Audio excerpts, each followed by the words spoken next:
You will be given a test to determine your ability to withstand shock. What the fuck are you watching? I mean, what was left wasn't even a body. What the fuck are you watching? What the fuck are you watching? The most terrifying form of evil is that which lurks within the human mind. What the fuck are you watching? Rated X. Welcome to What the Fuck Are You Watching? We're a weekly movie podcast exploring the disturbing, the extreme, and everything in between. I'm Chris. And this is Lisa. Hello. Hey, Lisa. Hey, Chris. We also have Bo. Hey, Bo. Hi, Chris. And not to mention, Silas. Hey, Silas. Yo, what up? We have a very special guest today. He is the creator of A Baroque House, SamHel Films, Moving Fast Pictures, Pink Material, Club Disgust, Bizarre Theater. It's SamHel. Hey, Sam. How's it going? Great. Yeah, we're so glad you came back to hang out with us again. It was fun the first time. I had to do it the second time. Hell yeah. Oh, that's nice. Yeah, it's been about a year since we last chatted. So, what you been up to? That accurate? Oh, just going over some state borders and moving around and making movies as I try to make movies. Hell yeah. That's about it. Well, we just got a whisper, a scream, and a cut to black. We watched it last night. Yeah, we did. Yes. Glad it's arriving like planned. Hell yeah. And I got my cool poster today. Yeah. Hell yeah, man. Yeah, we all enjoyed it. It was kind of cool seeing something different from you. Yeah. It was a quick shoot. It was very different. I didn't even touch the camera. Well, that's a lie. I touched it. But majority was done with all the actors holding the cameras this time.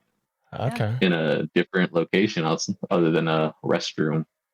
Warehouse. Yeah. Hell yeah, dude. Yeah, it was cool. I'm glad you guys dug it. Yeah. So, what made you want to do like a found footage type movie, or something different than what you usually do? I mean, I always had something in the back of my head to do it. I just didn't know what or when. Usually, it's something I don't know. It was just an idea that came through. It was supposed to be the Vania 2 project, but ultimately that kind of just didn't happen. So it was more of okay, well, do we just refund everybody and just kind of shrug and be oh well, or do we kind of just take the indie spirit and kind of bake something cool that's different? And it was I think that was kind of the only option, or the only criteria as far as if I'm going to do something other than it's got to be wildly different than what we were going to do. For even Vania 2's script was wildly different. So I still wanted to do something wildly different. So what happened? I moved back from Vegas. My buddy Mason, who's in the movie, he has the edgelord hat, and he does all the sound for a lot of my projects. Came to help me unpack, just take shit off the truck. And I was yeah, I don't know if this project's gonna happen or what's gonna happen, but actually, yeah, we were still gonna do the Vania thing. I was gonna leave Pennsylvania in a month. And then he offhand said, "Hey, we should do a found footage. I have a cast and crew." And I was "Oh yeah, we could do that relatively fast and quick." And then Vania 2 kind of just didn't happen. And he mentioned that I think a week before. So I just was "Hey, that found footage idea, let's run it." And I think everything was set up maybe a week and a half after everything. So we just jumped into that. I wrote the script during that 1 week period, and kind of whatever group dynamic, and seems like everybody in that group dynamic that I wrote was like in his acting class, so it kind of worked. Okay, hell yeah. Nice. Yeah, I gotta say, I think that I mean, I know I'm biased because I've been into it the whole fucking time or whatever, Yeah. since like the broke house. But like, I'm super stoked on the new one, man, because it feels like this perfect amalgamation of like all the stuff that you've been like branching out into with like the new experimentation, but also the stuff that feels very like at home and very much like within your realm and your catalog. Like it felt like such a awesome blending of like all those elements. Yeah. And I apologize in advance when you go and listen to the episode because there's so much shit that we like missed and got wrong and interpreted like fucking idiots because we were talking the whole time and like drinking and shit. But like I actually watched it last night before I went to bed, and I watched it again this morning when I woke up, and I was just like, yeah. oh man, we totally got that wrong like while we were talking and shit. But Yeah. no, it was good though. It was awesome, dude. It was really cool to see like something with that much going on with all that like crazy changing camera and the sound and shit. Like there was just there were so many moving parts, and I thought it like all worked and blended together like really, really well. I was like super, super impressed with the way you were able to like wrangle this fucking project together. Yeah. Yeah, I don't know how I did it. Yeah, it was cool. Yeah, Man. I did appreciate that. That was cool. I'm glad that you guys kind of like dove into it. I do like the the like first take, and like just partying and kind of watching it, because that's kind of like how I thought the first movie would be. Like if it was in a theater screening, it would be like a lot of commotion going on, just trying to figure out what's happening, whether internally or just maybe not in the theater, but like just a group of friends watching it, that they would kind of have some fun watching it, like blind, I guess, or like mindlessly watching it. And then when people sat down, there's a little bit more of like, oh, there's little like sneaks of stuff and kind of getting things or what things mean or why things happened and stuff like that. Or is it really a ghost movie, or is it just somebody that's like really into ghosts? Yeah. But yeah, fun. Hell yeah. No, and I gotta say too, like I thought that like it really kept you in that suspense. Yeah. Like throughout the whole thing, because it wasn't until the like very fucking end when it was obvious we were like, oh, okay, and it makes sense that they were able to like cut this and make it feel the way it was. But the whole time we were actually actively wondering, like, damn, is this a fucking ghost? Yeah. Like, what's going on? Yeah. Yeah, it really worked. It was awesome. Yeah. Appreciate that. I'm glad it did. Yeah, we did it in, I think it was like a total of like 20 something hours of filming over the course of like 3 days. Oh wow. Okay. Damn. Nice. Yeah, the main bulk of the warehouse was just 1 day, and we did it. I did not know that the warehouse we shot it at didn't have lights. It was just floodlights. And I like messaged the guy, and I was like, hey, it's kind of getting dark. Is there like a light switch here? And he's like, there's no light switch, it's just floodlights. I was like, all right, well, let's finish this ending up soon. So it kind of takes place like in real time, because everybody like kind of, because like the last kill of like the sun's kind of like it's like supposed to be like 4 o'clock, 3 o'clock. So it's like what happens at the end, the chase at the end is like, oh, that's like the end of their day. So it was like morning to like, and I even think we shot it at that time. Like when we did the pickups of the last scene, it was like more or less when we finished like the hour frame of when we finished the warehouse shoot. So it was kind of like a good transition into like, oh, it's still that time frame. There's no real time jump. It really seems like you're watching like something going downhill in real time. So it's fun. Difficult, but fun. That shit looked good too, man. Yeah, it looks so good. I kept calling it like extra crispy for some reason, but like it was just like a really crisp like picture. That looked really good. Yeah, there was a total of 3 cameras and like 2 GoPros were like sitting around, like recording stuff that like. And then I think I used some footage from Doug, who's he did Trash Juice. He was there helping. He was shooting. There's in the main release there'll be like an hour long making of or whatever. Oh, but cool. some of the footage he's like holding behind the scenes camera, just filming what they're doing the entire time. So some stuff came there, but for the most part it was Lucas's body camera, which is a police body camera. Oh. Okay. It's like actual. Oh, Oh, yeah, nice. Okay. And then Sam is holding a GoPro Osmos, and then one of the other guys is holding my like FX3 camera, and I'm just like shouting shit from like behind a wall and watching Sam's footage on my phone. So I was like, I was technically moving the camera sometimes when he was, because you can move it through the phone and the gimbal to where it goes. So like he was like focusing on acting, I would move the camera up so like it actually get who he's talking to or get him talking. So that was like a unique thing, and I felt like it kind of is different. I've never done that before. Yeah. Hell yeah, that's awesome, man. Yeah, I also really loved how like brightly lit this one was. Like Yeah. there was so much like daytime horror, but it like worked really well. Mm-hmm. But then it was also like Light. super fucking dark in some of the rooms in the warehouse too, you know? Like it was super cool. Yeah. Yeah, it's fun. It was a unique experience or a unique exercise because I have shot projects in a day's time, but it's usually like so spread out in a way. This one was like hitting each like couple pages every couple hours, and we just had because we were just I didn't want to pay for the warehouse again, so Yeah. and there was a lot of people. Like I think it was like the biggest crew I've had.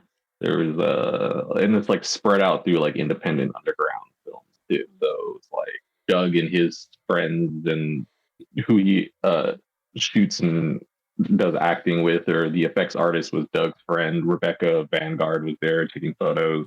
Lucas was in some unreleased projects, and Mason's done all my audio. So it was like a group of people, and I kind of liked that because like I didn't really have to be the one man team. Like instead of like me having to go do something, somebody would just be allowed like, oh, that thing needs to move over there. Like Doug would go run and do it. So that was a unique thing. It's like, oh, that shit thing is over there. I gotta move it, put the camera down, and go like. Yeah. So that was cool. I like that. It made everything quicker. Yeah, for sure. So you're sending out the Indiegogo editions, and I guess once you're done with that, it's gonna have like a official release date. Yeah, it'll be like the main release will be out in October. In Halloween, on Halloween, it'll go on pre-order. So like, Oh, okay. when people are out trick or treating, Halloween. Yeah. Get your copy of A Whisper, A Scream, and A Cut to Black.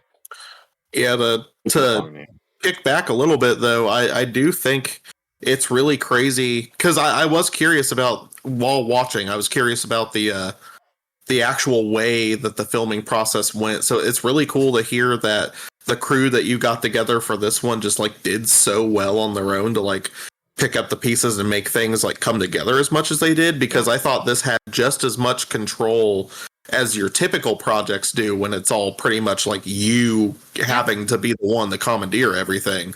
So like I was like really surprised and also like really excited to see that this one had so much of a sense of like control and coherence to it with so many hands in the pot. Yeah. So it seems like you've got a lot of good buddies willing to like make sure that shit happens the way it needs to happen for like a project like that. Do you plan to like do more with like that group or like do more with that many people on crew again in the future? I mean, it'll be cool. Yeah, I know Mason, who's the guy who set everything up.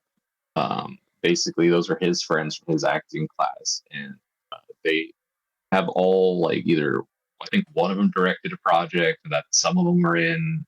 The couple in the film are actually a couple in real life.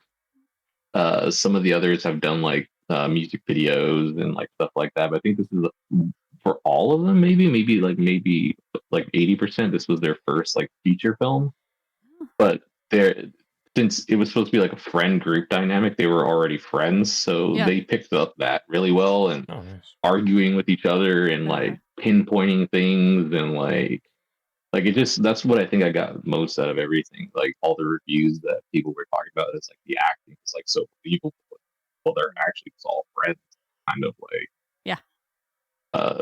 did what they were friends and they want to get out. Some people don't feel like they want to get out. You're stupid for thinking like that. We should all get out. Like it's this like fun thing, and I was like really kind of like it was like I sent them the script, and it was like there's dialogue for them to talk or beats for them to hit, but mainly like what was happening in the script was just like them taking what they read and pushing it further and like adding to it and like playing a who's done it type of thing. Yeah. And I like that. It was cool because like the only thing I was really like hinting on would be like, all right, if Sam is pointing a camera at you, you pointed at him so they can get like a cut of like he's obviously talking to one actor and I need a camera scene of who's talking. So there was this like kind of like choreographed like if you're holding a camera here, don't like hold in the same section, like move around or add to it. Like in one part it's like Liz's character hears something and sees a shadow and like we see a camera like react to what he's doing. It's like I didn't really tell him to do that, but it was like I guess explained as we would cut and be like this is like I would explain more of like get a little bit more into it or like get in people's faces a bit or like certain things like that. Yeah. Yeah, I think that this as the kind of the fallback or the alternate version of what we got as opposed to being able to get Vania 2, I was like very, very satisfied with this being the project that was like slotted in as an alternative to that. Yeah. Because I think it is by far like one of it feels so much larger scale in a lot of ways with like all the moving parts and all the stuff going on in it. And I think it was like a really just a super competent and really really outstanding outing as far as like what you've done thus far up to this point. And I mean I don't know how other people feel, but I for one was like really happy to get this in place of Vania 2 after that didn't end up being able to pan out. Yeah. Well, that helped. With that new release coming out, that guy, the one that makes all the cool hard boxes and shit and all the slipcovers and stuff, he does like really cool fucking work. Are you planning to continue doing some stuff with him in the future? Yeah, I've talked to him about doing some slipcases for Black Friday. Okay. Cool. And then like some ones for the giveaway for like the film fest we're doing. Mm-hmm. Hell yeah. Like films of mine that are like, oh, 1 of 1 shit and stuff like that. Like fun things like that. And that's the School of Hard Box, right? Yes. Yeah. Levi is his name. Okay. Yeah, all the stuff on his profile is awesome. Yeah, follow him on I was really Instagram. excited to see that release because it just came out really, really sleek. Yeah, it did. It was real good work. I saw like his other ones from like his pictures, and I didn't know that a lot of them were like for like the Arrow cases. They weren't for like things, but he then fixed it so it would go be the size of like a normal Blu-ray case. So he like I sent him the artwork, and then he like fixed it to make it like smaller, I guess, thinner. Hell yeah. That's awesome. Yeah. Yeah, and segueing into that, how's the film fest planning been going? It's been like kind of just rolling in the background. I've been kind of just trying to get things situated film wise, but like we have it pretty much set up. I have to do just the last payment, which I'm just kind of holding off on. Tickets go on sale this month, and we're just kind of announcing I've kind of just been throwing out hints of what's going there. But I think a lot of people, like, once they see what's shown, they would be like, oh, yeah, I'll go up to that, or I'll fly out to that. Like, I already know, like, some people are, like Anders, who, like, associate produces all the stuff. He's from Norway. Man. He's flying out for it, so it's like, I guess. Wow. So, something for people to check out or something. And I know some, like, Christian Michelson, I think is from, his name is? From PBC? Yeah. He has a table there. So there's people coming out for it. It's just gonna be like limited. Like it'll be like 130 tickets in total, but like the first 99, so I can kind of just like see where we're at. If like 20 sell, there's no need for me to get like 130. You know. Yeah. Right. I'm just doing it for myself. Yeah, that sounds cool, man. Yeah, sounds it's fun. your birthday thing, right? Yeah, I always wanted to do a theater screening of my stuff. I've never shown anything or been at a screening of anything of mine out here. So I was like, oh, let's do that. And I was like, let's not be selfish. Let's add other people. So Well, and Bones and his partner Bree are supposed to be flying out to that too, which is I super think cool. yeah, I think they're coming together. Unless they Yeah, yeah. ideas all three of them. What's my fucking excuse if fucking Anders is coming out? Yeah, I I know. wish I could make it, man. They won't. They may hold them at the border and just be like, "What's going on? Why are you flying here?" Yeah, for real.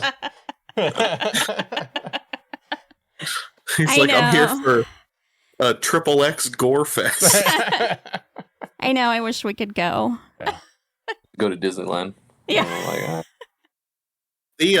I think the whole idea of doing the physical tickets is really cool too. I really liked those mock-ups that you posted for those. Yeah.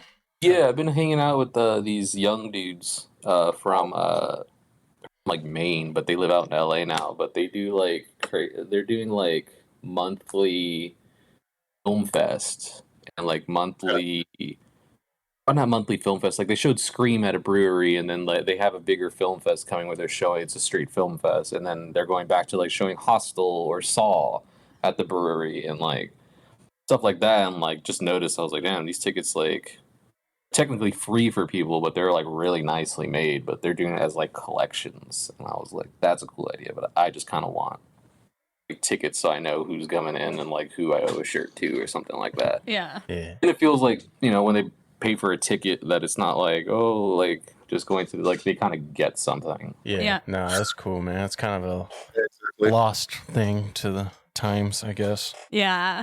Yeah, give people something that like because I'm that type of person too. Anytime I go somewhere where I actually like get a physical thing, I keep that shit. You know what I mean? Like Yeah. it becomes like part of my kind of like my scrap drawer where Yeah. I put stuff important from like events and stuff I've gone to. And there's too many things you go to where like the only option anymore is like the digital format, so you don't have like a real keepsake from it. Yeah. But that's something I appreciate too about like Cinema Wasteland. It's like even if you're whether you're a vendor or a guest, you get like the cool ass lanyard and shit, and that's like laminated and everything, so you get to like have a physical piece to like keep in the collection afterwards, you know. And yeah, I always appreciate shit like that. Yeah.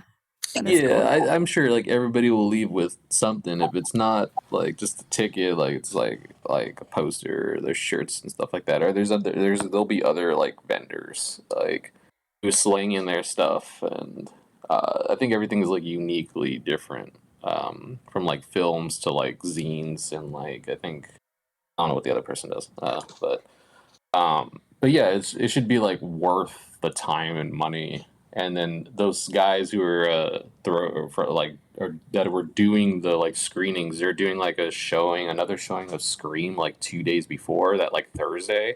Oh yeah. And I was like, fuck, like if people are coming out early, like a week early or a couple days early before the show, it's like we could go meet there and be like and like have a hangout, and then 2 days later, a day later, it's the screening of the film fest. So it's like there's things to do during that time. Yeah.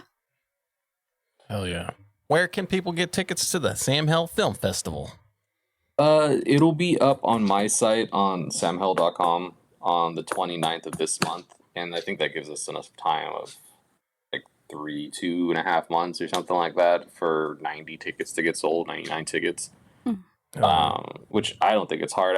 I went to like this event last night and like passed out flyers, and there was like people kind of already hyped about it. So it was like, Oh, that's cool.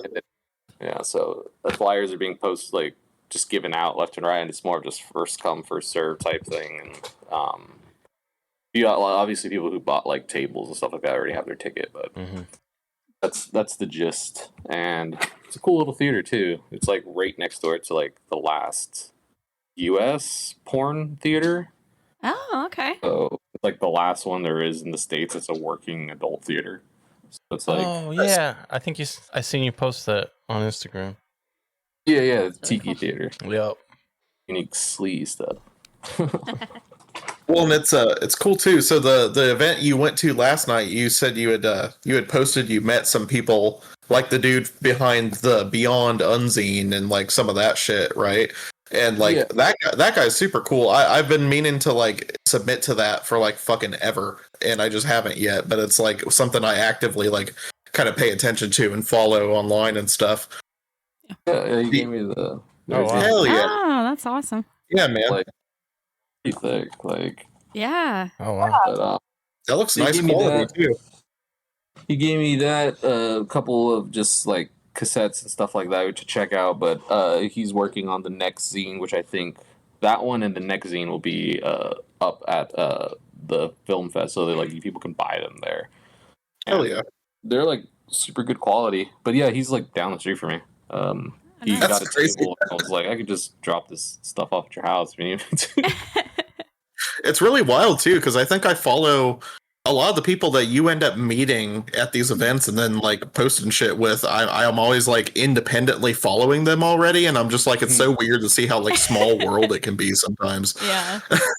That's usually what I've noticed, or like, I'll just get hit up with like, "Oh, are you Sam?" Obviously, the hat, and the people are like, "Yeah." They're like, "Oh shit, I follow you for this and that. Let me like, I dig this, I dig that," and I'm like, "Oh, cool." Like, I didn't even like know you would be here, or even knew you lived in LA. Like, Yeah. so it's fun doing that, or just meeting people, or just getting like seeing what other people are being creative about. So that was fun. Like it was like a noise event. But like when I saw the flyer, I was like, it's probably like in Virginia or like Indiana or something like that. And there's like Los Angeles. I was like, all right, I'll go. So, Hell yeah. Yeah. Nice.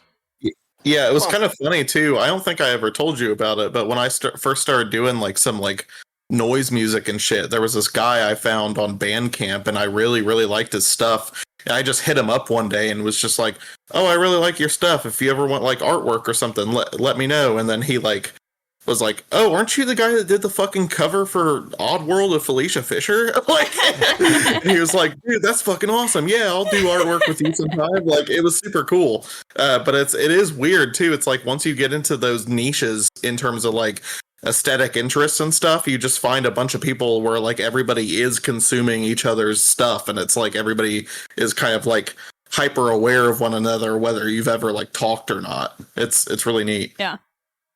I've noticed that a lot. Like just the most niche like event I can go to, and like somebody's like, "Oh, you shot some film with my roommate," and they'll say their roommate's name, and it's like, yeah, they've been in like 3 projects, and I talked to them on the off time. I didn't know that you even like you were a roommate or like stuff like that. Yeah. Wow. I find that a lot, and or like I'm thrown in, and then like I'm the one that like people know, so it's kind of like, oh, okay, cool. I'm super introverted, so it's like I was just sitting there like Yeah. by myself, and then the guy who does the Beyond Scene ordered one of the Whisper a Scream, and it cuts to black, so I was like, can I just give it to you so like I can kind of like save on shipping, because it was a lot more to create that film and get it out than like what was posted, so it was like, Oh yeah. but It's also just a lot cooler anyway, and like more personable to be able to just hand out a fucking copy like that, you know? Yeah. Like in person. That's super cool. Oh, yeah. yeah, that's cool. I like it. I really dig that fucking New York Ripper flag you've got back there. That's super cool. Yeah. The Thai poster, but it's Oh shit, okay. I was gonna say I saw the like duck killer on it, and I was just like, oh, they took some artistic liberties. It's like even cool. It kind of reminded me of those like Ghana posters and shit that they make for all the movies. I still want to get some Ghana posters made for some projects, but I'm trying to like, how would I explain it to them, or how would I like, I would have to like send them photos from the film, but I want like some SamHel ones done in Ghana. Yeah. Hell yeah. Oh, that'd be cool, man. Yeah, it would be cool. I would buy the shit out of that. Yeah. Hell yeah, dude. But they're always, I like them. I didn't know like Gray Face, which is now I guess like the hub for like Terror Vision and Culture Shock and a couple labels. I like went there when I was in Chicago and like didn't know that was like their spot, but they had a bunch of those like Ghana posters there, like the originals, and I guess the guy eyes them or correlates with the guy who does the art. So it's something related to the gray face distro that you can kind of like probably get something made. So that's the next thing I'm going to look for. Well, man, I know you've got the film fest coming up and all that stuff too, and I fucking wish I could fucking make it out to that. I'm kind of peeved that Bones gets to come hang out in person with you before I get a chance to. But like, is there a chance anytime in the future that you think you're ever going to swing back up our way and get to like Cinema Wasteland or something like that? It just sort of depends on how funds work. Like, the last one I was going up there because the last one I went to when I was up there, it was because someone offered me some of their table, and I was like, cool, all I have to do is get like, and I was like sharing a room, so I was like, oh, cool, everything, the prices are down. Yeah. And then Lewis from Massacre was like, they gave me a table, can you just like run it? And I was like, okay. So then I got like a table. So I was like, okay, then I guess it was worth it in a way because I didn't have to pay for anything. Yeah. Besides that, like flight and hotel, but I took Spirit, and that kind of turned me off. I was like, the Spirit, and then, man. like, Yeah. with like a whole like they had to be like high schoolers, like 12th grade, like football team, like the whole. It was me and the football team, Oh, and then shit. I went over there with them, and then I came back with them. Oh, damn. And they like even noticed me enough to be like, "Hey, you flew out with us," and I was like, "Yeah." It was cool. I like the area, I like Ohio and stuff like that. Like, so yeah, maybe. I mean, it's a cesspit, but Cinema Wasteland's cool. you know, I mean, I'm into that. So. Yeah. Yeah. Oh yeah. There's like-minded people that will buy stuff and things that definitely. a little bit more than out here. Like, I was at Monster Palooza with Byro, and I was like, I ain't gonna sell shit. Like, I'm just gonna put stuff. Like, I'll put some stuff in a backpack, but I've done Days of the Dead, and they don't sell shit. Mm-hmm. And like everything I brought sold like every day. So I was like, oh, maybe there's a pickup going on. Like, maybe I didn't know that. Like people are getting into Blu-rays again. So or physical media, I guess. Yeah. Right. Yeah. Yeah. I mean, I think so, but streaming sucks. It gets worse every day. Yeah. Every day there's like something added to it where it's just like, hey, we're gonna remove this film, or it's just like this show has like it had 13 episodes, now there's 11. And it's like, Well, the thing that I noticed too with a lot of streaming, which fucking sucks, is they'll go in now and they'll like start cutting shit out, Mm-hmm. but there's absolutely nothing to like indicate that something has been cut. So it's like I've sat here before and been like, oh, I don't actually own this movie right now, but I really want to show you with like Chloe, and I'll show her some shit on like Tubi and be like, hold on a minute, because there was something in that movie that definitely did not happen, and then I'll look it up online, and lo and behold, it's been fucking cut, and I'm just like, are you fucking kidding me? Yeah. Like, Yeah, it just kind of sucks the way that works. Yeah, and you're just fucked. Yeah. and it's like not like necessarily like PC reasons. It's like the owner of Tubi just doesn't like that. So like they're cutting that out, or like owner of Amazon doesn't like that, so we just cut it out. And it's like, okay, well, like we liked it, or like. So that started like getting me into like buying films again, because I kind of took a break, mainly because I didn't have money.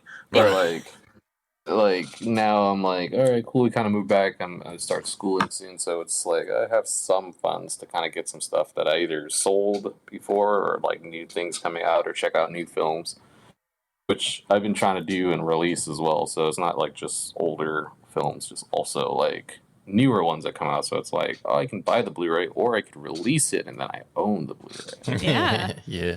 Hell yeah. And then the filmmaker gets some money. I get to like release it how I want it to look, and I don't have to like entirely pay for a copy. Mm-hmm. Yeah, it's the way to do it, man. Yeah. Yeah, well, you know, man, if you're ever up this way again, seriously, if you ever want somebody to be able to like run the table so you don't have to be bogged down to it the entire time, like Chloe and I are up there every single fall, like for sure. So we're always ready if you need somebody to just sit there and watch shit and make shit able to stand, so you can like actually go out and socialize and be with the people and make your rounds and shit. just let us know, okay? Yeah, I mean, I'll be. I was actually thinking it's just more of my issues with flying. I don't like flying.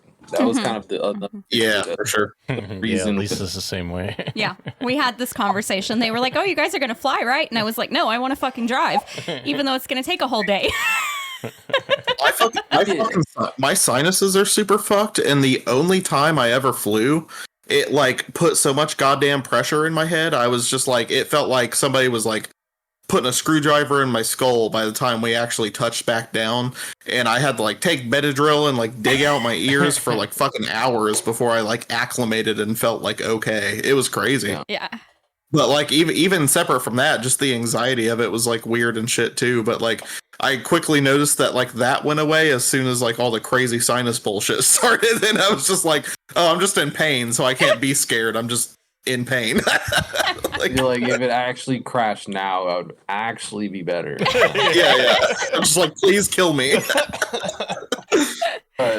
You know, like I think that was kind of the issue with like Vania 2. I was like, I gotta go to PA for like I think it was like a week or like yeah, something like that. And I was like, So I was like, all right. It just kind of didn't happen. And I was like, well, that's like one thing I'm like I'm happy about. The rest wasn't like really happy, but I was like, yeah, at least I don't have to like get on the airplane. Yeah, like look at that positive. So. Well, you know, I just said I've never flown before, and I don't feel like this is the right time to start because it's just been nonstop bullshit with planes lately. Yeah, I think like we were I was getting closer and closer and closer to filming, and it was like every single news spot was like pull another plane down or like yeah, plane holding 20 kids now like in the like river, and it's like rivers going over there, and I'm just like yeah. I'm just so it was just like a lot of like fear propaganda shown online, and I was just like, no, yeah, it was online and it was on the TV. So and then I like just moved too, so I was like, I did a trip out to LA and I went back to Vegas. I spent like a week there, and then I packed up everything and came back, and then I was like already like drained, and then it was like another week I had to like 2 weeks I had to leave again, and I was like, it's a lot of moving around within this like month. Yeah. So I was kind of like already over travel. But then you're gonna just lock me in a tube and throw me in the sky. That's not like the funnest thing. Yeah. Cameras and like not fun. Mm-hmm. But it gave another route, which is I guess I'm happy for that. We'll see if people get the copies of the Indiegogo, they read anything I posted, because that seems to be the kind of issue lately where it's like, oh yeah, posted like 15 updates that we weren't doing Mania 2 and like 15 more emails, and like people are still like kind of messaging of like, what's this? And I'm like, yeah. So I just try to stay calm, cool, and relaxed. So I'm just like, yours now is what it is. Yeah, just go read the fucking updates. There's a lot of work into these. Yeah. I really like do put like, I think people don't have an issue with waiting. I don't think people have an issue with change. I don't think people have any problem. It's the lack of communication, and I feel like I'm very communicative in everything I do. So it's like you can't really get mad if like I tell you someone's gonna punch you, and I tell you like 10 times, and then you get punched, and you're like, dude, why didn't you tell me? And it's like whole time frame. Standing there saying that, like, yeah, it's my fault. Anyways, everything's my fault, so I'll just take the blame. So I mean, as of like right now, is Vania 2 like completely off the table, or do you plan on doing it sometime in the future? I want to. Ossery wants to. I just like the whole issue was just it was the fact of I didn't know where I was going to live, so it was kind of like, well, let's just postpone it. Like, it's not off the table. It's just not happening now. Yeah. And like when we have the time and funds to do it, we'll do it, and it will be like 50-50, not like Osri did 99%. I came in to kind of then like backtrack and like give my percentage in. Yeah. So, and then like so it can be kind of like this equal thing. I really felt like the whole thing was 100% my fault. Like I just was like, let's do a production. I'm moving. Like I can't do anything. Yeah. Like so, and I feel like a dick for like not being in the I guess the right time frame and mindset to kind of like help. So it was I would say it was just kind of like my doing of like not so prepared, and then when it was like basically start from zero, I was like, all right, I'm kind of back in my like home field of just like, well, it's kind of on my shoulders again. Let me just kind of see how we can do it. And I did. Mason had the crew, I had the story, and we just kind of put it together, and there was people here that were able to help. And there was enough time frame to set it into place. So it got done. Possibly maybe part 2 will be coming, but it will be, I already kind of said that again, if people read the updates, that if we did the Vania 2, that everybody who basically funded this and stayed on board, because I did in the updates say that people could have refunds and returns and do all that, and everybody stuck around. I was like, if when we do that, then I would just ship everybody a copy that kept their perk, and like they wouldn't have to pay for like that new film, that new release of it. But again, this all kind of depends on. I already said that like I wouldn't do it without Osiri. There was an idea just to kind of like, they were like just shoot it out there, and people don't get bothered. And I was just like, nah, I won't do Vania 2 without you. It's not really definitely. my interest, and like it's not other people's interest. Like we like kind of co-created it. Yeah. So it was like, I'm just not gonna. Yeah. So if they're game, I'm game. If time is like gives us the opportunity, then yeah, we'll do it. Right. Okay. But yeah, I mean, I don't think there's any like harm or bad foul that it didn't happen. It was just like wrong timing for me. Yeah. I should have probably finished that film like a month ago. But then again, I would be like 2 months behind releasing it. So it's like, what can you do? Right. Okay. Yeah. Well, like fingers crossed, man. Maybe someday. Maybe At the someday. end of the day. Yeah.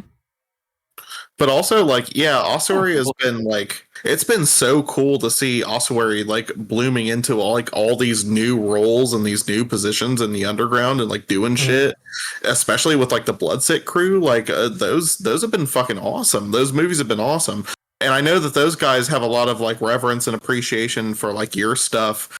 And I've talked to them at Cinema Wasteland and stuff, and they were like, "Oh shit, you're the fucking cover art guy!" Like it's been fucking cool, man. And I was really sad that Ossuary wasn't able to make it out to Cinema Wasteland last year, because I was really excited to finally meet her in person and kind of like talk about it and stuff. But no, I mean the impact has been lasting, and also like, you can kind of see him. I've got my Vania poster here in the background, and Chris has the same one here, right above and stuff. But even if it never happens, like that's a really cool short. And I know that as far as like I get, it's hard to say mainstream when it's something as niche as like SamHel Productions, but like the mainstream audience of your stuff like really loves Vania. So like it's just cool to see like how that kind of cemented this place for Ossuary to have like this jumping off point to continue to like bloom into this like indie darling and all these other productions. And it's awesome to see how the trajectory has worked out there. Yeah, no, they really jumped into like those productions. Then I saw they were with Darcy in a project, and like have another like things like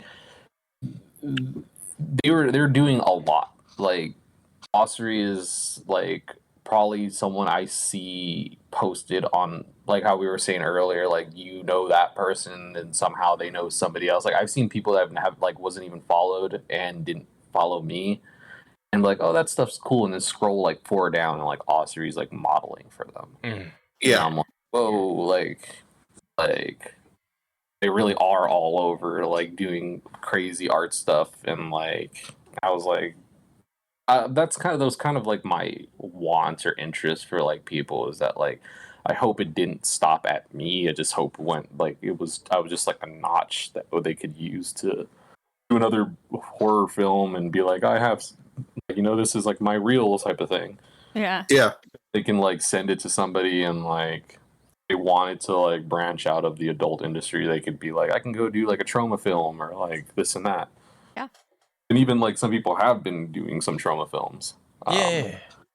So like it's just been cool to see that like I don't like it to be about me, and like I hate things even though I type samhel.com on everything, and like it's like I really try to be like, my idea or goal was back in the days to do like a film where literally everybody was involved, from like Unearthed to like Massacre to like some people over here to some people over there, and it came close with the newest guinea pig, but like to have like every single like production kind of bleed in or label kind of bleed in, and hopefully it comes out or something like that comes out. But that's been my goal, to kind of have like help people to kind of get into what they want to do, or like shoot some more stuff. Coda did stuff for Trauma, and like Naughty does stuff for Trauma now, and like stuff like that. Oh yeah, SamHel brings us all together. Yeah, brought me and Silas together. Yeah, that's what I was gonna say. That's the only reason I'm here. Yeah, I saw that interview and I was like, "What the fuck is this podcast?" And I listened to the entire back catalog and I was like, "Oh, these guys are fucking awesome." And I just started like reaching out, and then Art, and here I am as the fucking fourth host now. It's crazy. Yeah. I saw the art that you did for the shirts and stuff like that. Those are sick. Yeah. Hell yeah. Silas kills it, man. Yeah. Yeah, he's got the latest cover coming, so to see I'm so fucking stoked for that. And also thanks for the opportunity to do a Brian Paulin film, man. Like that's crazy. I'm super stoked on that one. Yeah. When you posted with the credit that I was going to be the cover artist and I reposted it and stuff, I had messages and stuff where like, "Oh fuck, I'm so excited for you." Like shit like that from people. It was awesome, dude. Yeah. Yeah.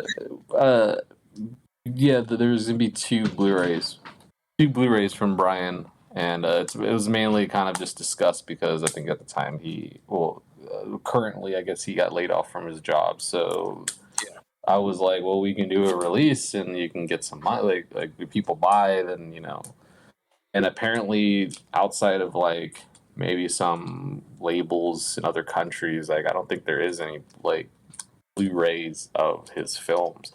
So no. We'll start with Septic, and then after that will be Blood Pigs. So hell yeah. Nice.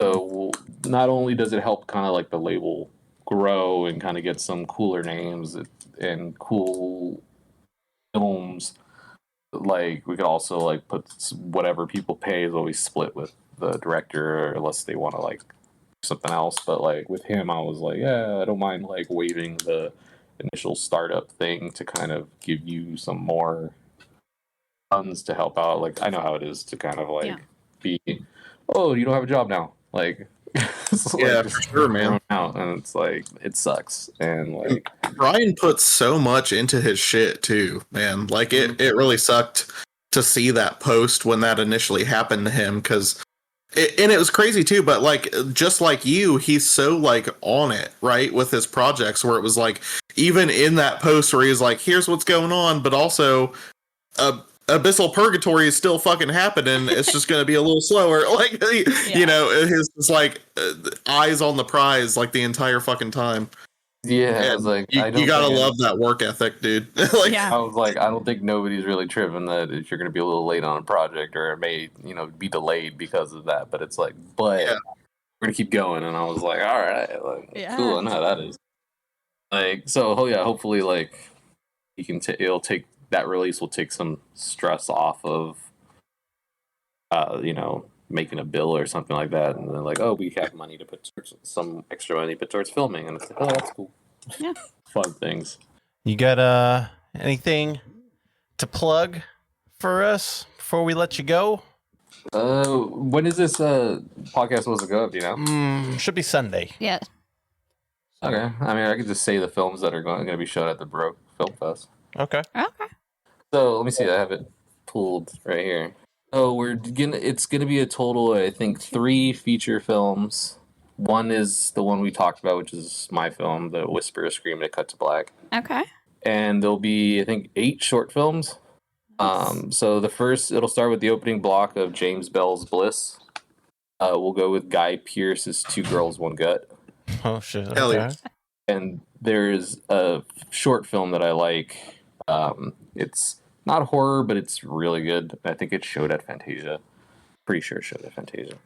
And I don't want to mess up his last name, so I'm just saying his first name is just Max. And he has a short called Nephilim, which is a funny, dark comedy, weird film. Okay. So those are the first 3, and then after that, it'll be a Whisper, a Scream, and a Cut to Black. And then after that, a director from Mexico, his name is Devar Valagas. Probably said that wrong, even though I am Hispanic. His short Video Gore will show after that. This is when I think we will have a hour break, so people who got vending tables can end, and people can see what that's at their table. Or I'm trying to get my sister-in-law to make some authentic Italian pizzas because she owns an Italian place. Oh, hell yeah. So people can get food and spend an hour talking, and meet people or get things signed or buy films from whoever's selling stuff. After that, we'll show Vania, which if the tickets sell, I'll aim to try to get Ossery there, if they're interested to be there. Yeah. And then after that, since it's a vampire short, we're going to go with the vampire film, which is the second film shown, and that is Casper Joel's Bloodsucker, which is a feature-length vampire film that showed at Cannes this year. Oh, nice. Casper Joel did Monstrosity, Madness of Many that Unearth released, and Sunken Danish, which was released with the Monstrosity.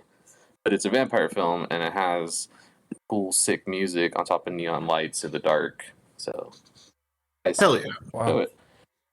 And then after that, it will be another short film block, which is David Dawson's Fam Illy. Oh, hell yeah. Love it. We'll have Christian Michelson's. I can never say this word. Sodomy. Sodomy. Yeah. Yeah. Hell yeah. I can never say that. Like, Sade. Sade me. And then I know Daniel is trying to get a ending shot, or maybe Lucifer is one of them, but we're going to show the rose bush of those 2. Okay. Nice. Which is some indie in bloody erotic weirdness from both of them together. And then the last film we'll be showing is American Guinea Pig Slaughter of the Swine. Oh, nice. Damn. Okay. What? And we'll be doing a Q&A with everybody afterwards, which is Steven, I think Eric Fox. I don't. Did they announce who's in the film? I haven't heard anything, but Alright, I don't hear shit. Yeah. But I'll find somebody to moderate it. Since I did the camera for it, I'll be the camera talker. And Okay. Steven will be there, and Eric for talking about making the film, because that was an insane happening. And then I think some of the actors, the lead actor, and maybe some of the others will be there. But I'll be like a screening of it. And so it does exist. Hell yeah. It has been edited. Hell yeah. And it will show at in November 22nd at the Baroque Film Fest. And I don't know if it is the first place it's showing, but it may be the first place it's showing. I don't know. Yeah, that's really awesome. Seems like it. Wow. Get your tickets so to the Baroque Film yeah. Fest. Yeah. Yeah, that's awesome. Yeah, it's stacked. I would say there's a little bit of everything. We got like the craziness and the oddities of James Bell and Guy Pearce, and then like more like I personally think commercial is like Niflheim and Video Gore and Bloodsucker, like Cannes chosen selected film. And then you got my trash. And then like other 3 short films that are like, they kind of, I wanted a lot of like diversity, a lot of like horror, but like not really, or like comedy, but like it's horror. So it's not people watching like snuff 24/7. Right. Yeah. But yeah, should be good. Wow, Tickets 29th. Oh yeah. If you're gonna want to watch it, then that'll be the good time to watch it because it'll be like with the director and distributor and like actors and then people that are kind of around the area because a lot of people in that film are like out here. So. Okay. Hell yeah. And then that's super cool. We'll see what happens with it, and if there's enough like that was awesome, then we'll probably do one every like Black Friday month type thing. Man, that'd be amazing. I hope it's successful for you. Yeah, man. That sounds really fun. It should be fun, and everybody should fly out for it because then they get to watch cool things with people they kind of met on the interwebs and haven't met in person. Now they can meet in person. So yeah, it's not the funnest to travel around right now. Yeah. Hell yeah, man. Well, thanks for hanging out with us again, SamHel. It's anytime. Always fun. Yeah. I'm here doing things. Oh yeah. It's so cool to finally get to talk to you kind of face to face. Yeah, man. We've awesome. done some, I think, like 1 or 2. Just like calls and shit, you know? Yeah. Well, I didn't have to worry about how I looked, and I kind of like feel my age right now. No. I'm you, so man. happy. I'm so happy you're showing your face because those tattoos are too cool to hide, man. Yeah. I literally was like Good shit. at the event yesterday, and someone was like, "Sam," and I was like, "Yeah." And like I knew from the tattoos. I was like, "I knew you probably know me from the tattoo." Yeah. Identifying figure, I guess. So. Yeah.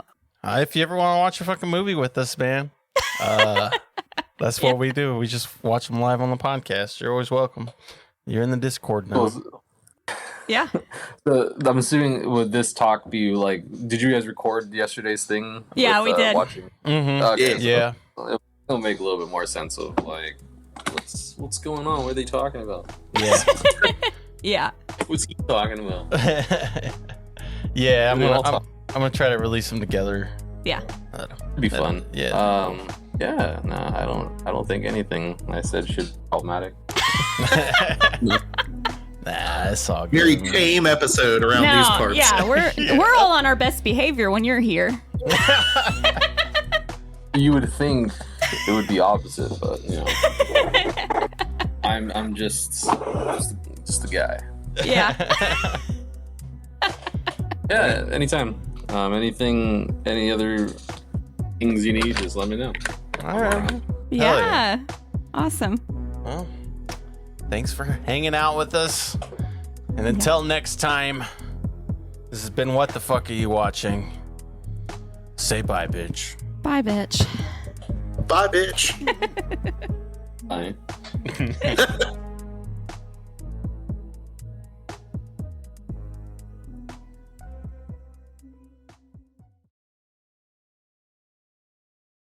That's damn good. Did you think this podcast was as good as instant noodles? Or is it more like a cobalt blue tarantula? Leave us a rating and review wherever you're listening to this podcast at. Get in touch with us at WTFareyouwatchingpod@gmail.com, where you can leave reviews for the movies we've been watching, recommend other movies for us to watch, or leave any questions or comments for us to answer. Either way, thanks for listening.